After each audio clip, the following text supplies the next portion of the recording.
Assalamualaikum warahmatullahi wabarakatuh. Izinkan saya memulai dengan pertanyaan yang mungkin terasa tidak nyaman. Apakah nasionalisme kita hanya aktif setiap hari Senin saat upacara, atau hanya hidup ketika lagu Indonesia Raya dinyanyikan? Jika setelah upacara kita masih melakukan korupsi, menyebar hoax, melayani dengan malas, atau bekerja sekedar menggugurkan kewajiban, maka nasionalisme itu berhenti di lapangan upacara. Dalam perspektif sikap perilaku bela negara atau disingkat SPBN, nasionalisme bukan seremoni. Ia adalah komitmen etis dan profesional, menjadikan nasionalisme sebagai gaya hidup profesional. Di sini kita akan mendengarkan pandangan dari audiens kita. Yang pertama bisa langsung saja kepada uh, Pak Teo selaku dosen hukum. Silakan Pak Teo. Baik, terima kasih atas kesempatan yang diberikan selaku host kita pada kesempatan sore hari ini. Sebenarnya kalau kita lihat itu wawasan kebangsaan, ya bukan cuma sekedar slogan lah. Dia juga itu sebenarnya cara berpikir dan bertindak. Tentu kalau berdasarkan kebangsaannya Indonesia, berdasarkan kepada empat hal, itu empat asas ya, Pancasila, UUD 1945, NKRI, dan juga Bhinneka Tunggal Ika. Namun di sisi lain, ketika kita mengaku juga sebagai nasionalis, ataupun ketika kita berbicara soal nasionalisme, mungkin orang akan berpikir sekadar, ikut upacara, hormat bendera, ataupun menyanyi lagu kebangsaan yang mungkin sekarang kayaknya tiap jam 10 deh di beberapa instansi itu diberlakukan. Nah, kalau di sinilah sebenarnya wawasan kebangsaan itu menjadi kunci. Nasionalisme tanpa wawasan kebangsaan itu, kalau menurut saya dia bisa jadi apa ya, kayak sebuah slogan kosong.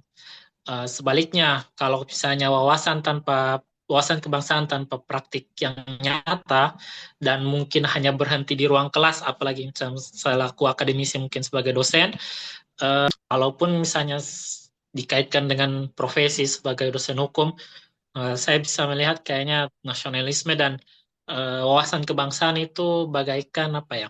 Dua dua sisi mata koin, dua sisi mata uang yang dalam koin begitu. Misalnya kayak nasionalisme itu dia berarti adalah rasa memiliki, sedangkan wawasan kebangsaan itu lebih kepada cara berpikir mengenai tentang bangsa dan negara ini.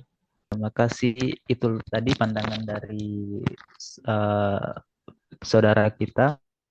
Lanjut kepada sesi kedua dengan nilai-nilai bela negara.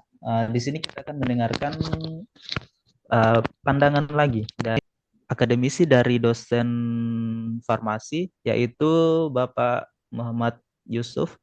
Langsung saja kepada Bapak, dipersilakan. Baik, terima kasih atas kesempatan yang diberikan oleh host ya, Pak Ikra. Terima kasih.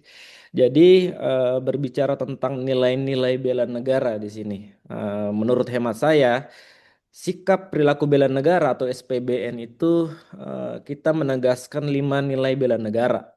Yang pertama itu cinta tanah air, kemudian sadar berbangsa dan bernegara, setia pada Pancasila, rela berkorban, dan juga memiliki kemampuan awal bela negara. Nah, sekarang pertanyaannya itu, apakah kita benar-benar rela berkorban untuk mengamalkan nilai bela negara, atau justru kita mencari kenyamanan pribadi di balik status kita sebagai aparatur sipil negara? Jadi kemampuan awal bela negara itu bagi akademisi itu adalah kompetensi dan kejujuran ilmiah. Misalkan seperti ada orang plagiarisme, manipulasi data, ataupun penelitian asal-asalan, itu bukan hanya pelanggaran etik bagi kami sebagai akademisi. Itu merupakan pengkhianatan terhadap masa depan bangsa. Jadi kira-kira itu pandangan saya sebagai seorang akademisi di bidang farmasi terkait nilai bela negara. Saya kembalikan. Oke, terima kasih Pak Muhammad Yusuf. Selanjutnya kita akan mendengarkan pandangan dari sisi apoteker. Eh, di sini ada Ibu Dita Fitriani. Langsung saja Ibu Dita, bagaimana pandangan? Eh, ya, terima kasih Pak Eka.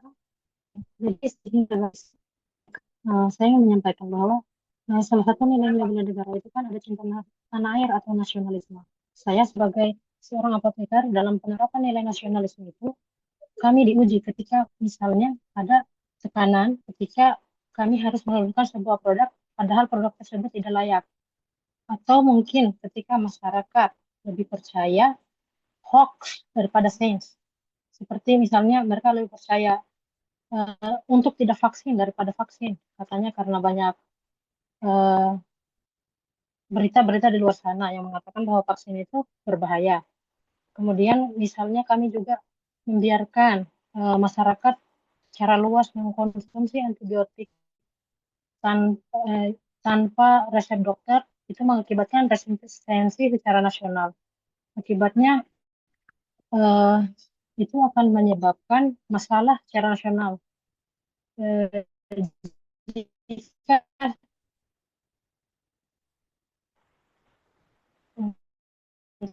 untuk hal tersebut, berarti kita harus mulai untuk mengatakan tidak pada hal-hal tersebut karena kita di sini eh, bersikap nasionalis yang dapat jika kita tidak nasionalis dapat berikan bangsa.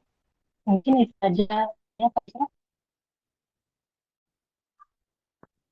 Oke, oke, terima kasih kepada Ibu Diva. Eh, Selanjutnya kita akan masuk kepada sesi ketiga, yaitu analisis isu kontemporer.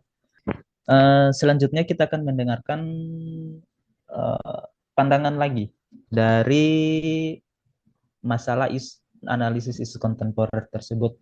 Langsung saja kepada Muhammad Yusuf untuk memberikan pandangannya. Oke, baik, terima kasih ya. Berbicara tentang isu kontemporer, ya, saya sebagai dosen farmasi untuk isu kontemporer di bidang farmasi itu sangat nyata. Saya akan memberikan satu contoh saja ya, yang tadi kan kita bahas terkait hoax ya. Jadi di dunia farmasi itu banyak, bukan banyak lagi, tapi memang marak hoax yang berkaitan dengan kesehatan khususnya di media sosial. Jadi saya sebagai seorang akademisi, kami itu memiliki tanggung jawab moral untuk meluruskan informasi ini. Jadi bukan hanya diam. Jadi dalam konteks SPBN ini, sebagai seorang akademisi ini kemampuan analisis isu kontemporer itu berarti tidak sekedar mengeluh, tapi menawarkan solusi yang memang berbasis data atau hasil riset. Kira-kira seperti itu. Oke, terima kasih atas pandangannya Pak Muhammad Yusuf. Lanjut, kita beralih kepada pandangan dari dosen ekonomi, Ibu Hasmawati. Langsung saja, Ibu. Oke, baik, terima kasih ya untuk analisis isu kontemporer di bidang saya sebagai dosen akuntansi berarti misalnya kayak korupsi. Kalau misalnya ada korupsi itu berarti merusak prinsip akuntabilitas dan transparansi, sehingga laporan keuangan tidak dapat mencerminkan kondisi keuangan tersebut. Nah, hal ini dapat melemahkan kepercayaan publik dan menghambat pembangunan infrastruktur. Kemudian bukti lemahnya penerapan nilai-nilai nasionalisme dalam praktik keuangan, akuntansi seharusnya menjadi alat untuk menjaga kejujuran dan transparansi. Terus, ketika korupsi terjadi, bukan hanya angka yang dimanipulasi, tetapi juga nilai kebangsaan yang terkikis. Sehingga tugas kita sebagai dosen yaitu menanamkan kesadaran bahwa integritas finansial adalah bagian dari nasionalisme. Seperti itu, Pak. Lanjut, kita masuk kepada sesi keempat, yaitu aktualisasi profesi. Eh,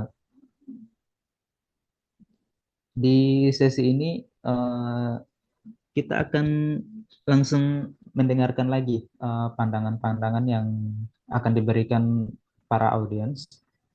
Yang pertama, kita akan mendengar pandangan dari dosen ekonomi, yaitu Ibu Hasmawati. Langsung saja Ibu Hasmawati. Oke, berbicara mengenai aktualisasi profesi.